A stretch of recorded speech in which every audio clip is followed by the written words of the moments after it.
नमस्कार बच्चों, कैसे हैं आप सब। मैं उम्मीद कर रही हूँ कि आप अपने अपने घरों में स्वस्थ हैं और बहुत ही खुश हैं। देखिए एक्चुअली हम इस 4th चैप्टर को पहले कर चुके थे। जो हमारा 4th चैप्टर था वो हम डिस्कस कर चुके थे, इसके क्वेश्चन आंसर्स भी हमने डिस्कस कर लिए थे। 4th चैप्टर के जो ग्रामेटिकल पोर्शन के कुछ टॉपिक्स थे वो भी हम ऑलमोस्ट क्लियर कर चुके थे।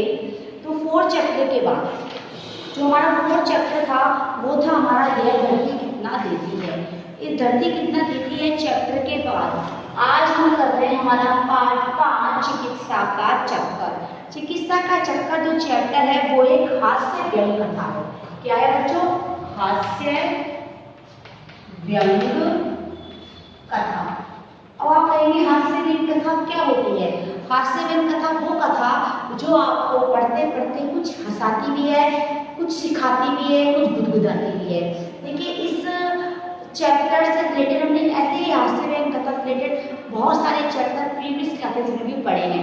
ऐसे चैप्टर जो हमें हंसाते भी हैं साथ ही साथ कुछ सिखाते भी हैं, वो होते हैं हमारी हास्य व्यंग कथाएं। तो चिकित्सा का चक्कर जो चैप्टर है उस चैप्टर का जो जॉर्ज बेर्नार्ड शॉ ने जो स्टेटमेंट दिया है सबसे पहले हम उसे डिस्कस करते हैं। देखिए जो व्यक्ति अपनी सोच नहीं बदल सकता, अर्थात जो व्यक्ति अपनी सोच को, अपनी समझ को, अपनी जो आपकी जो वातावरण है उसके अकॉर्डिंग अपने आप को परिवर्तित नहीं कर सकता, वह कुछ भी नहीं बदल सकता। वो कुछ भी चेंज नहीं कर पाएगा। क्यों? क्योंकि जब उसने अपनी सोच को अपने दिमाग पर हावी कर लिया है तो बाहरी वातावरण का उस पर कोई प्रभाव नहीं पड़ता। आप सब जानते हैं कि इंसान को आगे बढ़ने के लिए अपने आप में चेंजेस करने होते हैं, अपने आप में परिवर्तन लाने होते हैं। परिवर्तन देखिए आप हम भी लाए हैं। इतनी बड़ी कोरोना महामारी में हम लास्ट ईयर भी ऑनलाइन पढ़े थे और आज भी ऑनलाइन पढ़े हैं। क्या इससे पहले क्या हमने कभी सोचा था कि हम ऐसे पढ़ेंगे? इससे पहले जब आप फर्स्ट से लेके 6th क्लास तक आए थे तब तक आपने कभी ये सोचा था कि आप ऐसे पढ़ेंगे? किसी ने नहीं सोचा था, ना हमने सोचा था, ना आपने, ना किसी और ने। लेकिन समय के साथ, परिस्थितियों के साथ सबने अपने आप में बदलाव किया ना। रुका कोई नहीं, रुका कोई नहीं, ना पढ़ने वाला रुका, ना पढ़ाने वाला रुका, ना कोई और काम कर। सबकी जिंदगी जैसे चल रही थी वैसे है। थोड़ा बहुत चेंज आया, लिटिल बिट चेंजेस, बट हम अपने कामों को कर रहे हैं। हर व्यक्ति अपने कर्म कर रहा है, चाहे वो पढ़ने वाला हो, चाहे पढ़ाने वाला हो, चाहे कमाने वाला हो, चाहे घर चलाने वाला हो, सभी अपने अपने काम कर रहे हैं। तो कोरोना का इफेक्ट हमारे जीवन पर पड़ा है, लेकिन हमने परिस्थिति के अनुसार अपने आप में बदलाव लाया है।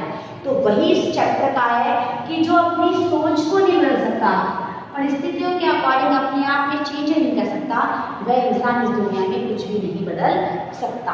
इस चैप्टर को समझने से पहले हम इसके वर्ड भी डिस्कस कर लेते हैं। देखिए हट्टा कट्टा, हट्टा कट्टा का अर्थ होता है हृष्ट पुष्ट, यानी जो फिजिकली फिट हो। उजेलना का मतलब होता है किसी चीज पर पलटना, किसी चीज को किसी चीज पर पलटना। रिफ्रेशमेंट, रिफ्रेशमेंट क्या होता है? जैसे कई बार कोई फंक्शन होता है तो हमें स्टार्टर में होता है, स्टार्टिंग में थोड़ा बहुत खाने पीने का सामान, हल्का फुल्का नाश्ता, चाय नाश्ता, उसे हम हिंदी में जलपान कहते हैं। हल्का फुल्का नाश्ता जिसे हम जलपान कहते हैं। इक्का, इक्का मतलब एक घोड़े की गाड़ी। जो एक घोड़े की गाड़ी होती है उसे हम इक्का कहते हैं। ध्यान रखना, अगर कोई आपसे क्वेश्चन पूछे what is the mean by इक्का, तो एक घोड़े की गाड़ी। देखिए रफू चक्का, रफू चक्का मतलब 9 2 11 हो जाना। मुहावरा है ना, 9 2 11 हो जाना, 9 और 2 11 ही होते हैं। रफू चक्का मतलब गायब हो जाना। चलिए बेजार का अर्थ होता है दुखी होना, निराश होना। इंसान एकदम बेजार हो जाता है, उसको नहीं आता क्या करूं क्या ना करूं, तो दुखी भी होता है और वो क्या होता है, निराश भी होता है। गुफ्तगू, गुफ्तगू का अर्थ होता है बातचीत। शिफा, शिफा का अर्थ होता है फायदा। शिफा का अर्थ क्या होता है? फायदा। मंदाग्नि, मंदाग्नि का अर्थ होता है अग्नि जो कैसी पड़ गई है, मंद पड़ गई है। अब अग्नि क्या है ये बताइए, अग्नि किसे कहते हैं बताओ? अग्नि किसे कहते हैं बेटा, जल्दी बताओ। नहीं पता? सबको पता है, सब जानते हैं, सारे होशियार हैं। अग्नि कहते हैं आग, जानते हो आप, अग्नि के पर्यायवाची में आग किया जाता है। अब मंद मतलब क्या होती है? धीमी। मंद मतलब धीमी। आपको पता है कि अग्नि 4 प्रकार की होती है, दावानल अग्नि, जठरा अग्नि, एक्चुअल जो अग्नि होती है वो अग्नि समुद्र में जो लगती है। आप सोचते हैं पानी में आग नहीं लगती, पानी में भी आग लगती है। तो पानी की आग, जो आपके खाना बनाते हैं, जो आप जिसे आप एक्चुअल में आग कहते हो वो आग। एक होती है दावानल जो जंगल में लगती है, जंगल के अंदर लग जाए उसे कहते हैं दावानल। तो जो पेट में लगती है, जब आपको भूख लगती है, चूहे कूदते, छोटे चूहे आपके पेट में करते हैं और आपसे भूख कंट्रोल नहीं होती है, तो वो क्या होती है? मंदाग्नि। उसे हम कहते हैं हिंदी में जठराग्नि। क्या कहते हैं? जठराग्नि। जठर यानी पेट की, अग्नि यानी आग, भूख जिसे कहते हैं। तो वो मंद यानी धीमी पड़ जाए, कभी किसी की पाचन शक्ति यदि दुर्बल पड़ जाए तो इसे हम क्या कहेंगे? मंदाग्नि। ठीक है। अब देखिए प्रादुर्भाव। प्रादुर्भाव क्या होता है? उत्पन्न होना। वैसे ये मंदाग्नि आपने वर्ड इससे पहले भी पढ़ चुके हो सुजान सिंह वाले चैप्टर में, जिनकी मंदाग्नि ना हो, अर्थात जिनकी पाचन शक्ति कमजोर ना हो। याद आ रहा है? बर्बरी। प्रादुर्भाव मतलब उत्पन्न होना। शूल का अर्थ होता है बेटा दर्द, और पायरिया मतलब दांतों की बीमारी, जैसे दांत में खून आना, दांत पीले पड़ना, दांतों में चीस चलना, सनसनाहट होना। उसके लिए बहुत सारे पेस्ट, सेंसोडाइन, बहुत सारे पेस्ट भी आते हैं। तो वो सब क्या होती है? पायरिया। पायरिया में दांतों से खून निकलता है। ठीक है। तो इसका स्टेटमेंट हम डिस्कस कर चुके थे, वर्ड मीनिंग पढ़ चुके हैं। चलिए अब पढ़ते हैं इसकी हास्य व्यंग कथा को। और वो हास्य व्यंग कथा क्या है? चिकित्सा का चक्कर। देखिए हमारे देश में चिकित्सा की कई पद्धतियां प्रचलित हैं। किसी के बीमार पड़ने पर उसे देखने के लिए आने वाले लोग अपना अपना नुस्खा, अपनी अपनी पद्धति आजमाते हैं। चिकित्सा पद्धति वो तो आप सबको पता है, जब कोई बीमार होता है तो कोई उससे उसका हालचाल पूछने आता है तो अपने अपने आइडिया भी देता है। नहीं ये कर लेना, नहीं ये बहुत अच्छी चीज़ है, ऐसा कर लेना, वैसा कर लेना, इसको दिखा लेना, सब अपने अपने आइडिया देते हैं ना। तो वो वाला अपने अपने नुस्खे देते हैं। चिकित्सा प्रणालियों के चक्कर में फंसे लेखक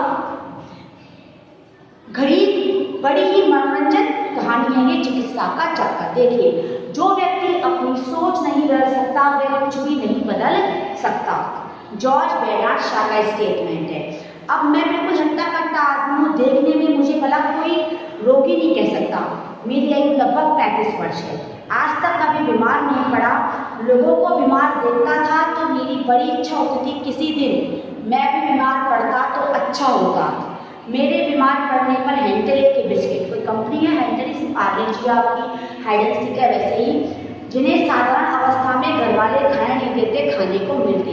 यूनिक्लो की शीशियां सर पर कोमल करो अर्थात हाथों से बीवी उड़ेल कर मलती। सबसे बड़ी इच्छा तो यह थी कि दोस्त लोग आकर मेरे सामने बैठते, गंभीर मुद्रा धारण करके पूछते, कहिए बेरब की कैसी तबीयत है, किसकी दवा हो रही है, कुछ फायदा। जब कोई रोनी सूरत बनाकर ऐसे प्रश्न करता तब मुझे बड़ा मजा आता। उस समय मैं आनंद की सीमा के उस पार पहुंच जाता था। यानी इस चैप्टर में देखिए ऐसा कुछ है कि आपको डॉक्टर के चक्कर लगाने पड़ेंगे, जो कहेगा वो नुस्खा अपनाना पड़ेगा। कोई कहेगा आपके ऊपर भूत प्रेतों का साया है, कोई कहेगा आपको ये दवाई लेनी है, कोई कहेगा आपको इस डॉक्टर के पास जाना, ऐसा। तो देखिए हाँ, तो एक दिन मैं हॉकी खेल कर आया, कपड़े उतारे, स्नान किया, शाम को ही भोजन कर लेने की मेरी आदत है, पर आज मैच में रिफ्रेशमेंट जरा ज्यादा खा गया।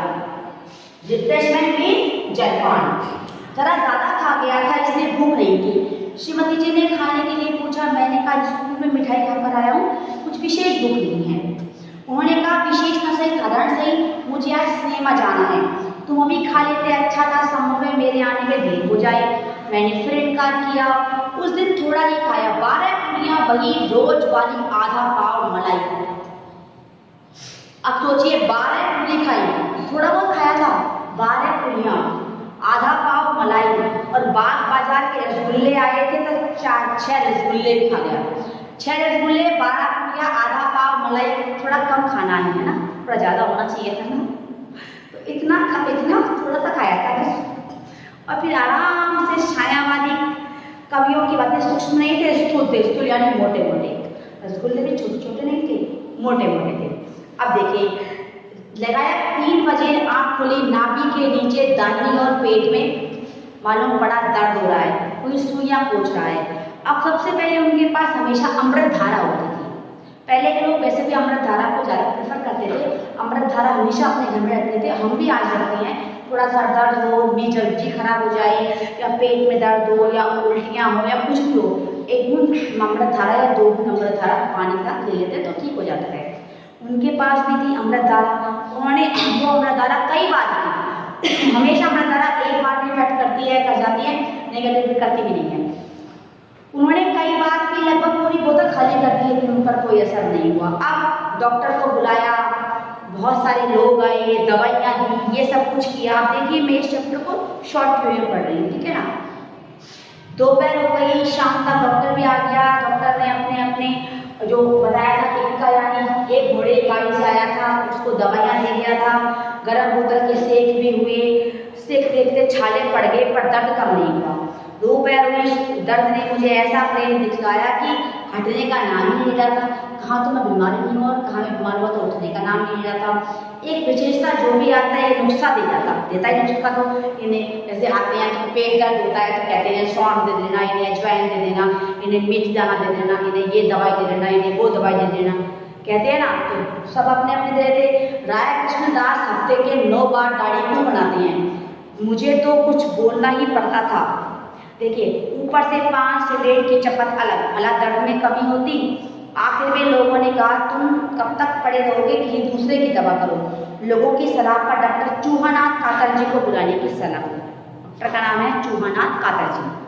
आप लोग डॉक्टर साहब का नाम सुनकर हंसेंगे, पर यह मेरा दोष हो गया उनके माँ बाप का। नाम माँ बाप ने रखा है, दोष माँ बाप को हुआ। चूहानाथ कातर जी, किसी का नाम हो सकता है क्या? होगा तो बोला है। उनकी फीस 8 रुपये थी। मोटर का 1 रुपया अलग से, जैसा नाम वैसा काम। लंदन से FRCS की डिग्री लेकर आए थे भाई साहब। कुछ लोगों का सौंदर्य रात में बढ़ता है, वैसे ही डॉक्टरों की फीस रात में बढ़ जाती है। डॉक्टर साहब को बुलाया गया, हमारे हाल पर रहम किया, धीरज रखिए, मिनटों तक गायब हो जाएगा। थोड़ा गर्म पानी करवाइए, एक दवाई मंगवा लीजिए। एक पर्चे पर उन्होंने दवा लिखी, पानी गर्म हुआ, 2 रुपये की दवाई। डॉक्टर साहब ने तुरंत छोटी सी पिचकारी निकाली यानी इंजेक्शन, उसमें लंबी सुई लगाई, पिचकारी दवा भरी, मेरे पेट में सुई चुभो दी। डॉक्टर साहब कुछ कहकर सांत्वना देकर चले गए। बाद में मुझे नींद आ गई, मैं सो गया। मैं नींद कब खुली कह नहीं सकता, पर दर्द में कमी हो चली। दूसरे दिन प्रातःकाल पीड़ा रफू चक्कर हो गई, एकदम दर्द क्या हो गया मेरा, एकदम गायब हो गया मेरा दर्द। अब देखिए 2 हफ्ते पूरी तरह स्वस्थ रहा, बराबर चूहानाथ कातर जी की दवाई पीता रहा। 18 आने की शीशी रोज आती थी। दवा के स्वाद आया, शायद मुर्दे के मुंह में डाल दे तो वह भी तिरमिला उठे, यानी किसी मरे हुए इंसान के मुंह में डाल दे तो वो भी तिरमिला जाए, ऐसा तो उस दवा का स्वाद था। 15 दिन बाद मैं डॉक्टर के पास गया, उन्हें धन्यवाद देने के लिए मैंने पूछा कि अब तो दवा पीने की आवश्यकता नहीं है, यह तो आपकी इच्छा है, पर यदि आप एहतियात करेंगे तो आपको अपेंडिसाइटिस नहीं होगा। अपेंडिसाइटिस क्या होता है? अपेंडिसाइटिस साइड में हमारे यहाँ गांठ हो जाती है, जिसकी वजह से दर्द होता है। अपेंडिक्स की वजह से कई बार ना हमें पित्त की थैली में, पित्ताशय में पथरी हो जाती है, यूट्रस में वो निकलवानी पड़ती है। आपकी श्रीमती जी बड़ी भाग्यवती है, अगर 6 घंटे और देर होती तो जिंदगी भर के लिए रोती रहती। किसी भी डॉक्टर महोदय ने ऐसे ऐसे मर्जों के नाम सुने, मेरी तबीयत धपक पड़ी। हरा नाम क्या, बड़े पढ़े लिखे लोग नहीं जानते ऐसे ऐसे नाम डॉक्टर को, तब दवाइयाँ ऐसी दिखता है जिनके नाम हमें आते नहीं है। 1 सप्ताह भी पूरा नहीं हुआ था, दिन में 2 बजे एक दर्द फिर फौज भरी रूप शरीर में प्रवेश हुआ। किले पर हमला कर दिया, पूरी फौज ने किले पर हमला कर दिया है। रात को 2 बजे फिर दर्द हो गया। डॉक्टर साहब ने जिन भयंकर मर्दों का नाम लिया था उनका स्वरूप मैंने आलोकिया सामने नृत्य करने लगा। मैं सोचने लगा हमले उन्हीं में से किसी एक मर्ज का। तुरंत डॉक्टर साहब के यहाँ आदमी दौड़ाए, इंजेक्शन का सामान लेकर चलिए। वहाँ से आदमी बिना मांगी पत्र की बारी दौड़। डॉक्टर साहब कहीं गए हुए, जब मेरी हालत खराब थी, उनका सफदे शॉर्ट हैंड से भी लिखे, संभवतः समाप्त ना हो। उधर मैं हवाई जहाज के पंखे की तेजी के सामने करवट बदल रहा था, इधर मित्रों और घरवालों की कॉन्फ्रेंस हो रही थी। अब किसे बुलाया जाए, क्योंकि सही बात है घर में कोई बीमार है तो सलाह मशवरा करते हैं किसको बुलाया जाए, किसको, कोई आयुर्वेदाचार्य है, कोई वैद्य, कोई क्या, ऐसे बुलाते गए और उनका दर्द धीरे धीरे बढ़ता ही गया। देखिए स्टोरी चिकित्सा का चक्कर सिर्फ ये है कि अगर हम अपने आप पर विश्वास नहीं रख सकते तो हमें किसी पर विश्वास नहीं रखना। इनमें पता नहीं कौन कौन आता है। देखिए आधे घंटे बाद वैद्य जी पालकी में आते हैं, वो भी अपने नाम से दवाई लेके जाते हैं। उसके बाद कबीराज आते हैं, वो कविताएँ गाते हैं। जूता कामदार दिल्ली वाला, मतलब बहुत सारे लोग आते हैं, जर्दी आते हैं। मैंने बहुत सारे लोग, लेकिन मैंने कहा मैं मर रहा हूँ, आपका इंतजार था, अब यह आपके हाथों में ही है। हकीम साहब ने कहा यार आप तो ऐसी बात करते हैं गोया जिंदगी से बेजार हो गए हैं, वाला ऐसी गुफ्तगू। और खुदा बंद करीम ने चाहा आने फाने में दर्द क्या हो जाएगा, रफू चक्कर हो जाएगा। मैंने कहा आपकी दुआ है, आपका नाम बाद हिंदुस्तान के लुकमान में मशहूर है, इसलिए आपको तकलीफ दी, इलाज शुरू कीजिए, मैं नुस्खा लिख देता हूँ, ज़रूर आप पर फ़ायदा हो जाएगा। और देखिए ऐसे एक प्राकृतिक चिकित्सक भी आया, उसने गीली मिट्टी का लेप पेट पर किया, धूप में बैठने को कहा, ये सब कुछ हमने किया। उसके बाद उनकी नानी जी आई, वो बोलते तुम पर किसी चुड़ैल का साया है, तो उसके लिए झाड़ फूक वाला भी काम किया। डॉक्टर ने मेरी जान के पीछे लगे, क्या चुड़ैल उनसे भी बढ़कर है, सब लोग चले गए। तब मेरी पत्नी ने कहा अब देखिए लास्ट में क्या हुआ, तुम लोगों की बात क्यों नहीं मान लिया करते, कुछ हो या ना हो तुम्हें इसमें तुम्हारा क्या आ जाए। मेरे दर्द में किसी विशेष प्रकार की कमी नहीं हुई, ओझा थे तो किसी प्रकार की आशंका करता, पर बीच बीच में दवा भी हो जाती, कुछ लाभ अवश्य हुआ, पूरा फायदा नहीं हुआ। जो बात काशी में नहीं लखनऊ में हो सकती है। सब तैयारी हो चुकी थी, लखनऊ जाने की तैयारी हो चुकी। डॉक्टर साहब कोई मेहरबान लिया लाए, उन्होंने देखा क्या जरा मुँह में देखूँ, मैंने कहा मुँह जीभ जो चाहे देखिए। देखकर बड़े जोर से हंसे, मैं घबराया, ऐसी हंसी केवल कभी सम्मेलनों में सुनाई पड़ती है। ऐसी हंसी डॉक्टर साहब हंसे उनकी जीभ देखकर, मैं चकित हुआ। डॉक्टर ने किसी डॉक्टर की यह सूझी नहीं, तुम्हें पायरिया है, उसी का जहर पेट में जा रहा है और सब फायदा पैदा कर रहा है। मैंने क्या कहा इसमें क्या करना, किसी दंत चिकित्सक को दिखाकर दांत निकलवा दीजिए। मैंने मन में कहा आपको यह कहने में कठिनाई नहीं, गोया दांत निकलवाने में कोई तकलीफ ही नहीं होती। रात भर सोचा, निश्चय किया, डॉक्टर ठीक है दंत चिकित्सक पूछवाया, 3 रुपये में एक दांत उड़ाए, कुल दांतों के लिए 96 रुपये लगेंगे। मैं आपको 6 रुपये छोड़ दूंगा, इसके दांत बनवाई क्या लगा। क्या सुनकर पेट के दर्द, सिर में भी चक्कर आने लगे, पैसे बहुत ज़्यादा लग रहे थे। मैंने सोचा कि जान सलामत है सब कुछ, इतना खर्च मत देने से मैंने रुपये मांगने पूछा क्या हुआ, मैंने सारा कह दिया। अब उसकी बीवी क्या बोल रही है सुनिए, तुम्हारी बुद्धि घास करने गई है, आज कोई कहता है दांत उखड़वा लो, कल कोई कहेगा बाल उखड़वा लो, कल परसों डॉक्टर कहेगा नाक मुझवा लो, आँख सब कुछ निकलवा दोगे, आँख नाक सब कुछ, सब फिजूल बातें हैं। 15 दिन तक ठीक से खाओ, तरीके से खाओ। मैंने कहा तुम्हें अपनी ही दवा कराने इतने रुपये बर्बाद क्यों किए। ये किसकी है, बेटा बनारसी जी की हास्यजनक कथा है। इसमें बताया गया है कि आज भी लोग फिजूल बातों के अंदर आकर अपने आप को क्या करते हैं, अपने आप को परेशान करते हैं। क्यों करते हैं, क्योंकि उनको पता ही नहीं होता कि उनका इलाज किस तरह किया जाना है। तो बेटो ये हमने क्लास में चिकित्सा का चक्कर एक चैप्टर पढ़ा, एक हास्यजनक कथा, इसमें हमने कुछ सीखने को भी मिला कि हमें किसी की बातों में नहीं आना चाहिए, हमें हमेशा अच्छे डॉक्टर को दिखाना चाहिए, या फिर पहले अपने खाने पीने का ध्यान रखना चाहिए अच्छी तरह। इतना सारा खाएंगे तो बीमार होंगे, तो अच्छा खाएं, तरीके से खाएं, बीमार नहीं होंगे, अपना ध्यान रखें। आज क्लास में इतना ही। Thank you, have a nice day बच्चों।